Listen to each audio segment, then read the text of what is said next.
Hello and welcome to official Xbox 360 Magazine's OXM report. And this week we had a chance to chat to the guys behind Kane and Lynch 2 Dog Days about the game's unique YouTube-inspired visual style. So here is Carsten, who's the game director on Kane and Lynch 2. So the game takes place three years after the events of the first one. What's happened to Kane and Lynch since then? I mean, they've been on the run since what happened in Venezuela, and trying to find a place where they can hide and stay. And it's different from the two. They've been separated since the time, and they've had a hard time. And Lynch literally just washed up on the shores of Shanghai, China, where he kind of found his feet again. And Kane's been underground and on the run for that period of time. So you're playing as Lynch now, and you've said that he plays differently from Kane. Tell me how those differences sort of manifest themselves during the game. Yeah, well, obviously he's a different guy. He's got different methods.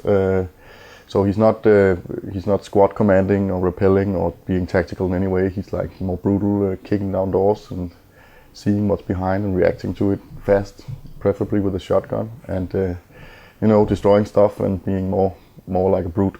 You guys have this unique sort of YouTube-inspired style. Where did the inspiration for that come from, and how hard has it been to implement? We wanted to make the game more credible than anything you ever saw, and I think that instead of going for photorealism like everybody else, we wanted to try and see if we can find a different angle to that. And the whole user-generated era is on us, right? And the reality television and YouTube and all sorts of stuff where you go to see stuff that's real.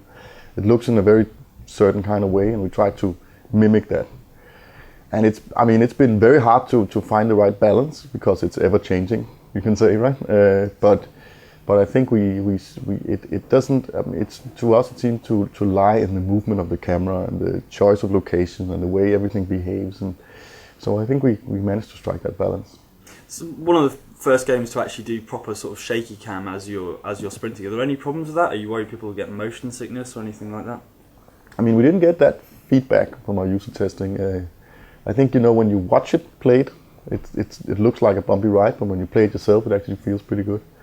So I don't know. I hope not. But we have an option to turn off we have a Steadicam option in the options menu. If you really don't like it, you can play it regularly. But it does add to the intensity and the immersion, I think. But of course, when you slow down from sprint, everything's smooth and it's When you aim, it's all gone, right? So we also needed to find that balance where it's still playable. It couldn't get in the way of gameplay. That was the. So the first game kind of divided critics. What do you think you guys did right in the first game, and what did you need to improve for the second one? What were your priorities? I think that in terms of storytelling and setting and character and believability and all that stuff, I think we did a lot of things right in the first game. I also think that we, from a gameplay perspective, managed to come up with a really packed package, you could say, lots of different things. But it was clear that we needed to look into the core mechanics and make sure that they were rock solid for the next one. And we read all the reviews and we came up with like a matrix of feedback and like picked 5 top points of that list. And that was like the cover system, the aiming and the shooting, the AI, and the fact that the art looked a little dated at the time, and then the fact that we didn't have an online co-op. And we addressed all of that. So what was the thinking behind choosing Shanghai as a location? I think we wanted to do something that was exotic and well known at the same time, right? And I think that's just perfect because it's got iPods and skyscrapers, but it's also got charcoal tea kitchens and traditional Chinese all in the mix, right? So for us, it was like it needed to fit the style and the characters and everything, and we really thought that this place would do it.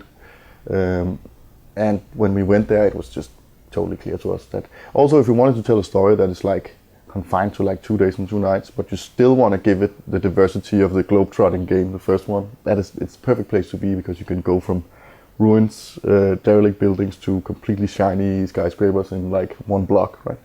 So I think that was really what kind of made it clear to us that this is where we want to be. Awesome. And I have to ask, because I'll be crucified if I don't, any news on Hitman 5 at all? No comments. Fair enough. Cool, thank you very much for talking to us. Thank you.